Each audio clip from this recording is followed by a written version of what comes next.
Welcome into the New Orleans Saints podcast. You'll hear from players, coaches, broadcasters, and writers that cover the NFL on a daily basis. The New Orleans Saints podcast starts right now. Here's your host, Erin Summers. Welcome into the New Orleans Saints podcast. Erin Summers here. We have a special podcast today as we're going to be talking to linebacker Demario Davis and Dave Zasada. He's the Vice President of Education and Corporate Responsibility for Intuit.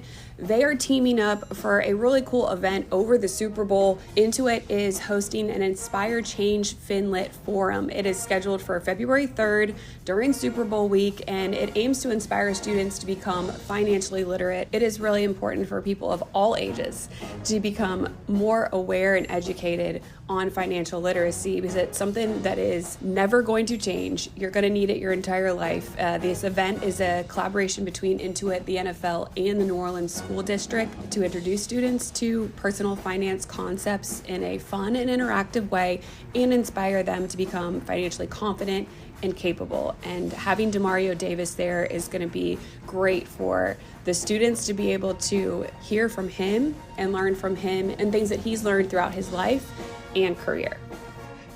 Dave and Demario, thank you so much for joining me today for this conversation. I'm excited about it. We have a lot of fun stuff coming up with the Super Bowl here in New Orleans, so it's good to have both of you on. Dave, if you can just explain a little bit about what Intuit is and what they're doing here going up to the Super Bowl. Sure, happy to. So first of all, thanks for having us. So really to start, for those who aren't familiar with who Intuit is, Intuit's a global financial technology platform, that serves over 100 million customers. We're over 40 years old, and we really look to power prosperity for our customers through our products, which are TurboTax, QuickBooks, Credit Karma, and MailChimp. And we're super excited to be really partnering with the NFL as well as the Saints on an event that's going to be taking place during the lead up to Super Bowl. So happy to share a little bit more about the event if you'd like to, but really, happy to be here. Yeah, we'll definitely get into it. Demario, I'm sure you're in a very separate tax bracket than I am. So you definitely have a lot of financial literacy that you have to tackle.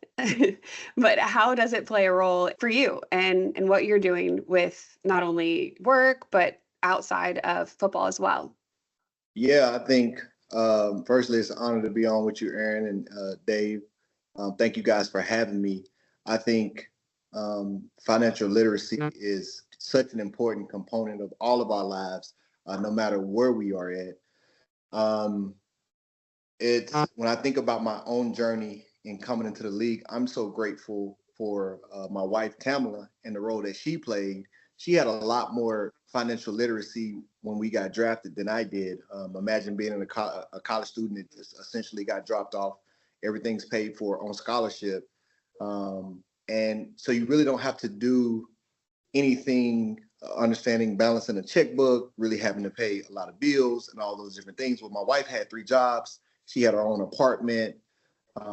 So she really understood, number one, how to make sure you have enough, more income than you do expenses, more inflow than outflow. And so she really understood those little basic principles. And so once we got drafted, she had us on the Dave Ramsey plan. And so we were doing all those principles at an early stage. And that really set us up to really take in a lot of information that we were getting to be able to grow and utilize those tools in this space that we would need. Things such as understanding taxes, such as, seeking out a financial advisor and building out a financial plan, doing estate planning, all those different things that we had to do, learning the small tricks around investing, understanding how, to set yourself up pretty much for life. And so I just think that the earlier you can get financial literacy in people's hands, the better it's going to help them navigate anything that happens in their society. Because if I did not have my wife with a little bit of financial literacy understanding that I had, I would have been a lot worse off once I got drafted. Dave, how can people be more educated on this topic if they don't have a wife as awesome as Demario does? Yeah, just listening to Demario's story, we hear similar stories for both young adults and mature adults. The fact is, American adults in the United States just generally have a pretty poor level of financial literacy. You might actually be surprised to hear that only 34% of individuals in this country can actually pass a basic financial literacy exam. And that's really at least partially driven by the fact that historically high school students aren't really even required to take a personal finance course before they graduate. And that's despite the fact that research shows if you become financially literate, especially at an early age, you will end up having greater savings, higher credit scores, and will be more likely to achieve your goals. So, it's a big issue, and it's an issue that research shows, when properly addressed, can really positively impact somebody throughout the rest of their lives. Demario, what's something that you wish you would have known that you've learned later about maybe budgeting or how to handle your finances? I think a couple things is, number one, understand that you're going to need to know the basics principles. You're going to need to know, I think going back to inflow versus outflow, you're going to need to know those things, how to make sure you have more coming in than you do going out. So just learning how to balance a checkbook. Those are things everyone needs to know, because that doesn't change whether you have a little bit of income or you have a lot. If you have a little bit of income and you don't get that right, you're going to have issues.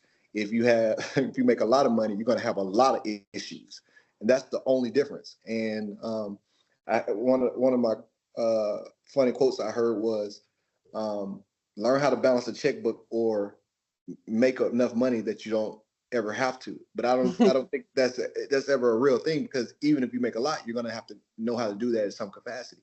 I think another thing at our level, dealing with a lot of athletes, and my wife and I talk about this a lot. We're actually thinking about writing a book called The Hall of Fame Life and how to build that. And one of the key components is finances. And so when you're dealing with athletes who are making a ton of money, like they're doing in NIL space now, younger athletes are making a ton of money, and in the pros, learning how to say no, especially until you know what you have and until you understand, because there's so many different people that are pulling on you, that are asking for resources. And number one, you probably don't know just how much you have, just because you don't understand taxes. You don't understand this money has to save, last for the rest of your life. You don't understand, what your lifestyle is and what it's going to demand. So it's so many people pulling on you, and you don't even understand what you have. But also learning how to say no, because people are asking you to do stuff that you may not quite understand. So people are inviting you into businesses to partner and do those different things, and you don't know what it is. So just learning how to say no until you understand and until you know what you have. And most athletes don't know what they have until about 4 or 5 years in. But by then they've given or spent a lot of it. Not everybody can play as long as you have. I mean, 13 years, it's a pretty long time. So I'm sure you're well versed in this topic and what you need to do at this point. But for those that maybe, I don't even know if people use checkbooks anymore, that don't know how to balance their checkbook, how can Intuit help with coming up with a plan and what you need to do to make sure that you are saving for the future?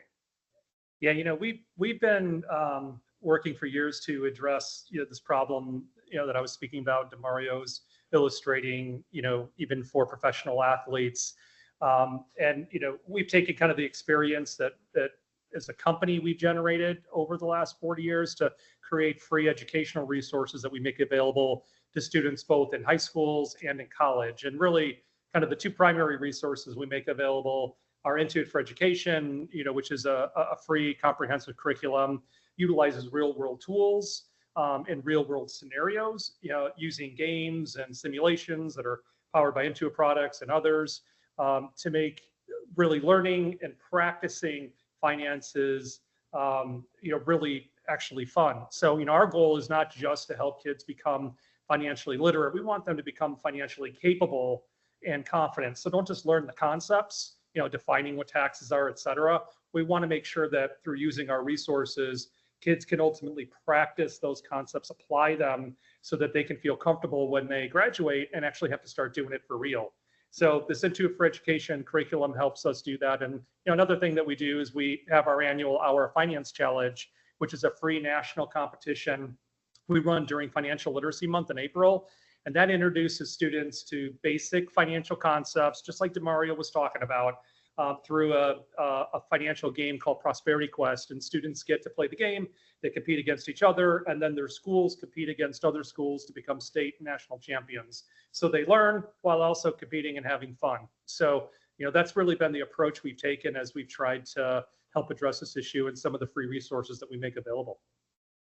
Why did you want to partner with Demario in this initiative? Well, I think that most will understand that just by hearing Demario talk. I mean, from our perspective, Demario's been a leader both on the field and off the field. On the field, clearly been a leader, by virtue of being a Saints captain. But off the field, really, Demario has shown a consistent commitment to the community, including creating and running, the Devoted Dreamers Foundation. That certainly was impressive to us. But Demario is clearly aligned with our focus on financial literacy. He's even run his own financial, literacy seminar, in support of other athletes. So Demario clearly understands the problem and understands that, that we need to really come up with solutions to try to address it. So his interests, our interests, completely aligned. So just a perfect partner for us. With the Super Bowl coming up, I know you are going to be in town with Demario doing some things. So what can we expect if there are fans in town and they want to learn a little bit more and get involved? Yeah, so during Super Bowl week, Intuit's partnering with the NFL, the Saints, Demario, and New Orleans schools to run the Inspire Change Financial Literacy Forum. So there we're going to be introducing hundreds of students to critical personal finance topics using interactive and real world tools. And our hope is, not only will they have a good time, at the Financial Literacy Forum and getting introduced to these skills, but that they'll walk away inspired to ultimately become financially literate. So the event really celebrates the kickoff also of Intuit's annual Financial Literacy Month campaign, which include events like we're doing around the Super Bowl, really across the country between now and the end of April. And we're doing that in partnership with other NFL teams and also NBA teams. So, and we also use this event to announce the opening of the registration for that Hour Finance Challenge that I just mentioned. So, super excited about the event. Super excited about working with the NFL, the Saints, and Demario. Well, we're excited to have you guys here in New Orleans. It's going to be a lot of fun. A big week coming up in a couple weeks. So hopefully the snow will be cleared by then and we'll be ready to go. Dave, thank you so much. Thank you for having me. Appreciate it. I'm looking forward to working with you, Demario. You too, brother. Demario, you spoke about this a little bit, but why is it important for you to be getting involved in this? I just think, kind of going back to the point I made earlier, our goal for our family is, and helping people, we want everyone to have a Hall of Fame life. And you don't have to be a Hall of Fame athlete to have a Hall of Fame life. And one of those principles of having a Hall of Fame life is going to be financial management. And I think to be really good at financial management, you have to have those tools. You have to have financial literacy, but more importantly, you have to have financial application. You have to be able to apply that information that you've learned. And I think if most people were really to look back over their life and think how well they were prepared from a financial literacy standpoint to apply those skill sets in their everyday life, I think they would have wanted to know more information at an earlier point in life. And that's what Intuit is doing, is meeting kids at that high school level before they really have a lot of financial demands, and they are getting that information on the front end that probably will make more sense to them a little bit later when they're having to make those decisions. So you want to be able, a part of having a Hall of Fame life is to be very, very well versed financially and be able to apply those things and set yourself up individually, but to also pass that down to your children and to set up future generations. And so this is something that we believe in. It's something that we teach our kids. Our oldest is 11. Our youngest is about to be 1 year old, but our 3-year-old up to 11, we're already having those conversations. They don't make allowance in our household. They have to earn their money by, doing work around the house, learning that you have to generate income. And then the things that they want, we teach them how to buy. We've set up, different devices and different things to where they have to learn how to spend money, and they see it leaving their account. And so they're learning the little basic principles that I was talking about earlier about inflow, outflow, and understand you need more income than you have expenses. And if they don't have money in their account and get ready to go buy something, it ain't there. And so they're learning those little things, learning about saving, learning about giving. And so financial literacy is something that's very near and dear to our family. And so the more people that we can help with that, partnering with as many people as we can, we're going to do that. Yeah, I love that. I think that it's awesome that you're implementing that even as young as 3 years old. That's crazy, but it's definitely going to pay off. You obviously will be here in town for the Super Bowl, working with Intuit. What else do you have planned this off season? Yeah, it's going to be very busy for Super Bowl week, of course. Going to do a little traveling. My wife and I, Cam and his wife, and us and some other friends, some former teammates that played with the Saints as well. We have a little trip together. We'll have a family trip, a lot of training. Other than that, I'll be here posted in Nashville, just, soaking up family time. Are any of those other former teammates still playing? No, but Chris Banjo coaches with the Broncos, and he'll be there. How crazy is that you're still in it? You and Cam still playing with the Saints all these years later. Man, it's remarkable. I think I'm at times I'm just as amazed at other people, but I truly believe that the only reason I'm still going at this point is because it's the specific assignment that God has for me. And I think about the amount of influence that I have in our locker room, the amount of influence I have with our organization in our city, around the league, and how stewarding the platform properly has allowed me to have influence nationally and internationally. And I think it's unique what's happening on the field, specifically because of my assignment, my spiritual assignment off the field. 136 tackles this year, which is a career high for you. This many seasons in, how are you still doing it? You know what? It's interesting because I never set out to do stats, to beat any of my stats or anything, but it's always a different stat. So one year it's like I had a season high of TFLs, one season I have a season high of sacks, one season now it's season high in tackles, and this year was the first time I missed a game. And so Yeah, it's mind blowing to me. I'm just like everybody else. It's not anything that I necessarily set out to do. My goal is always just to be the best version of myself that I can for myself, for my teammates, for the team. And so that was quite an impressive feat that here I am at year 13 and had my career high in tackles with one less game. And so it just shows me that God is not finished with me. And we're going to keep on pushing until he says it's time. how would you describe this year? Oh, if I had to put it in one word, I'd say challenging. Yeah. There were a lot of ups and downs. But what I was really proud of was the team's resiliency. I think it's very hard emotionally to continue to show up when you're not getting the results that you want. But I think it really spoke to the character of the players in the locker room in the face of so many injuries. Whoever was hitting the field, everyone was, still bringing everything that they got. And I was excited about the strong finish, not necessarily on the scoreboard side, but in the face of many of those injuries, that there was still a lot of fight in the team. And I feel like if we can get healthy and we can iron out a few things, that we're right on that line of getting back to where we want to be. Yeah, if you were speaking to the fans, what would you tell them about the off season coming up and next year? Obviously, we're still in the head coaching search, and I think they're hopeful about what's to come ahead. But what would you say to them?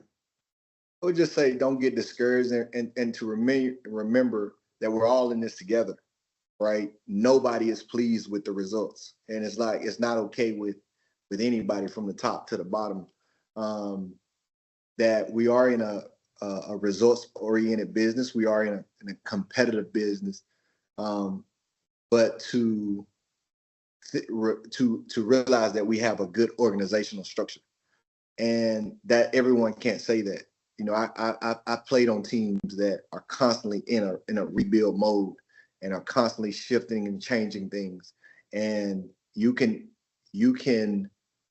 very easily put yourself in a mode of panic and just trying to make a bunch of decisions. But it's a very close race in the NFL.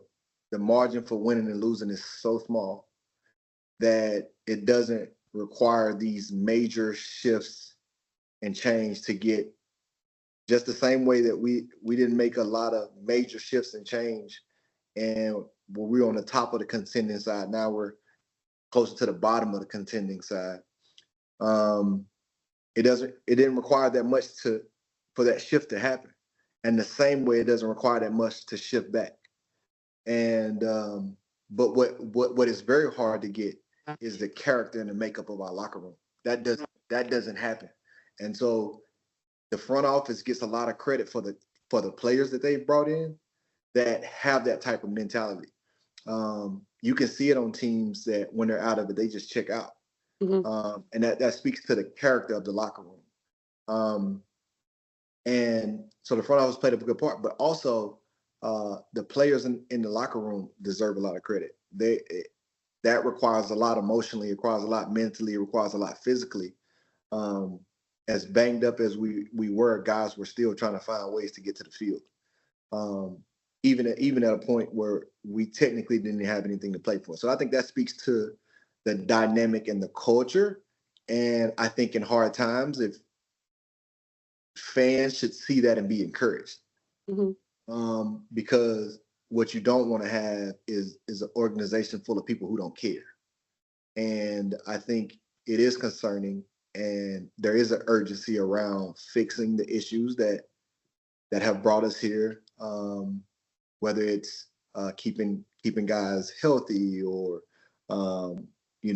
making sure that we're giving ourselves every bit of opportunity to win, whatever that is. I think there's an urgency of identifying those things and getting them fixed. And if it was very simple to do, it would already be done. But I think that the fans just need to remember that we're all in it together. Right. And the same maddening or sickening feeling that's inside of them, you can imagine that it's probably more than that when it's people whose job it is to go out and compete. Nobody likes losing.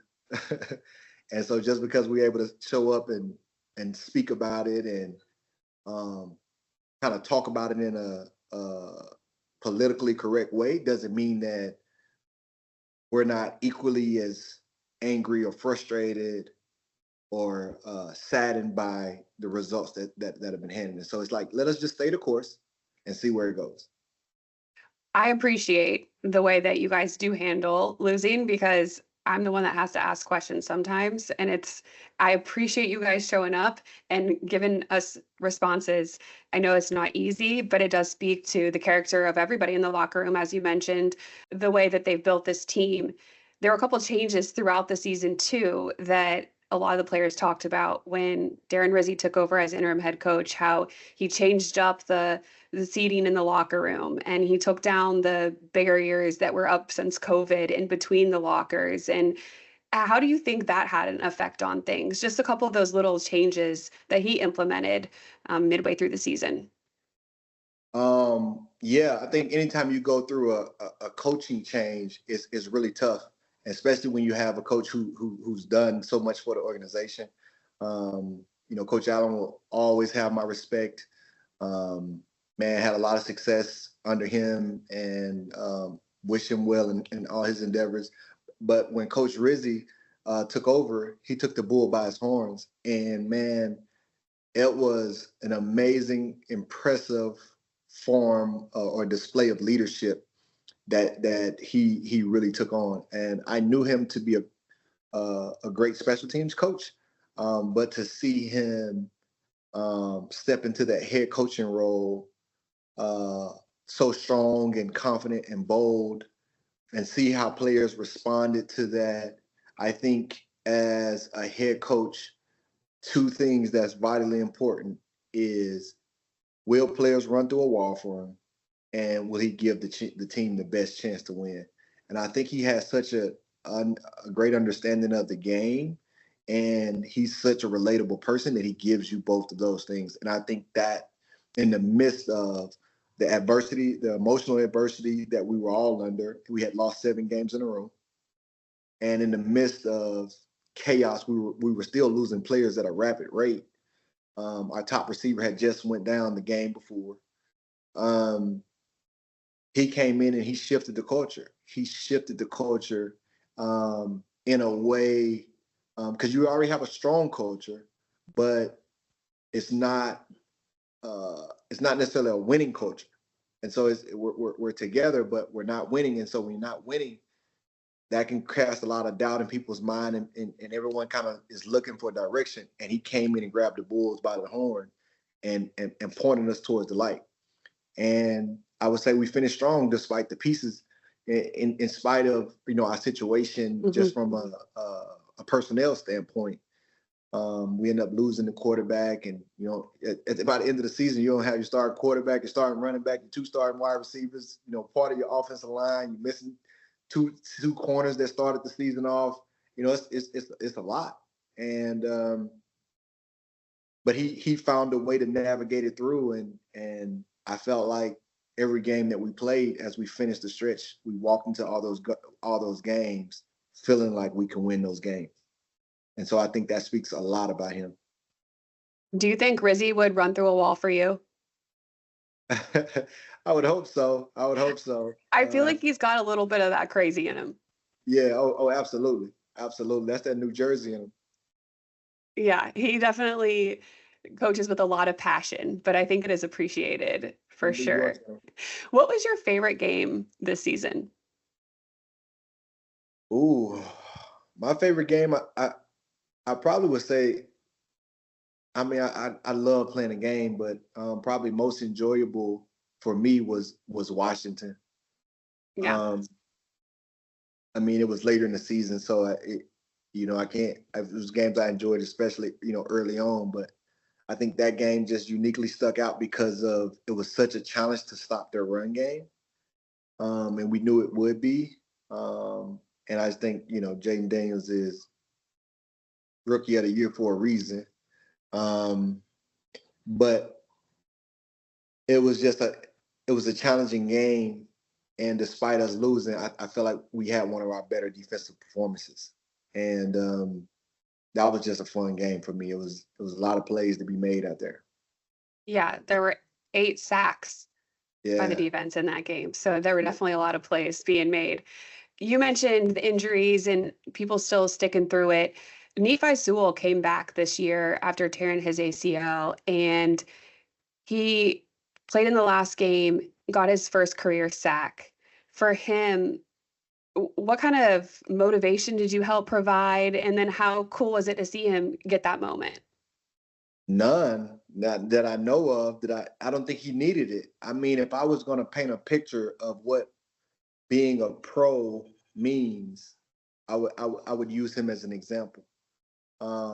Here's a guy who has showed up, probably looked at when he came in as being a little undersized, but he couldn't be denied just because of his intensity, his technique, and his IQ. And so he's learning the game, but he shows up in such instinctual ways just from the first time he hit the practice field that I think it would have been easy to get him out of the building, but you just couldn't deny him. It's just his presence. And he just kind of stays in the hunt until we have some injuries, and he goes into the field and he makes immediate impact. Every time he hit the field, he was just making plays. And then he has an unfortunate injury that just takes him out, and he misses an extensive amount of time. And imagine just kind of getting that moment and then it being taken away from you. But he showed up every day. He showed up every day. You see him in the training room with a smile on his face. He wasn't missing meetings. Even when he was injured, he wasn't missing meetings, still coming in. And man, he came back and it was like he never missed a beat. I remember when he joined the practices again, immediately he was back in and he was playing multiple positions. He was picking it up, and it's just not shocking that when he get in the game, he makes plays. That's who he is all the time. It's consistent. And if I was talking to a young guy, you heard me say earlier that my wife and I are working on a book called Hall of Fame Life. If we're talking to young players about Hall of Fame life, it really comes to we talked about finance earlier, and then the next piece is family. But the third one is decision making. He had to make those little decisions every day to show up. Mm. You had to make those decisions because you're not required to come watch film with the team when you're not playing. He's coming every day. He on time every day. And he chooses to have a smile on his face every day. Those are choices. And that's why it's allowed him to have a success. And so I think the biggest jump, no matter the talent level in players, what the difference in getting to that 10-year plus and having a consistent career versus like high highs and low lows is being a pro. And Nephi will be who I would use as an example of what it means to be a pro. I think he would love to hear that, because I'm sure he looks at you as an example of what it means to be a pro, because you've set a very good example. For you, how do you tackle training during the off season? Like, I'm sure you're not hitting it every day like you would during the season. So what's the balance? So my training program has had to change over the years just because you're in different phases and different seasons of life. And as I kind of get ready to approach this last, what I say is chapter, I'm always on God's time, so I don't know, but my goal is to do 3 more years. And so as I approach that, I have to have a end in mind mentality of what can I sustain for that length of time. And I think one of the biggest things for me is I never stop moving. And so even now I'm still training. And so I'm always between 3 to 5 days a week. And so I think what my training regimen is it's not strenuous. And I think that's what allows me to have like the longevity, and what allows me to have the endurance in the game is because I train constantly and it's not ever rigorous. And that I never have to really have like weeks off. I never have to take like a whole week off just because, or have to have downtime where I'm missing like 3 weeks in the gym because my training isn't crazy rigorous. And so I know how to balance my my body in a way to where I'm fatigued. And so I finished the season very fatigued. And so what I'll do to kind of supplement those days, I spend a lot of time doing hot yoga. I had Pilates this morning. I do a lot more hyperbaric. And so I'm doing things on my body or with my body. I'm jogging like 3 times a week. So it's a lighter load of what I would do, what I can do every day, even though I can do my workout every day. So that's really what it is. It's like I just never stop moving, and I'm finding different things that fit the season of life that I'm in. So I really have adopted a lifestyle that I'll be able to do once I'm done playing. I was looking for a cheat code and you didn't give me one, because I need to adopt more movement in my life. But I know your wife cooks a lot. So how do you handle that? Because I'm sure she's obviously with her food truck, and as much as she's working in the kitchen and doing stuff, trying new recipes, how do you kind of not, I don't know, eat everything that she makes? And what's your favorite thing that she makes? That's tricky. And so my wife is a phenomenal cook. And so people always ask me that, like, when they taste the food, the first thing they ask is like, how are you not fat? And I think that it's because my wife was uniquely designed for me, that it's some of her foods that I don't eat any other time. I only eat hers. So like, I don't eat fried foods, but I eat my wife's fried catfish when she makes it, or fried chicken when she makes it.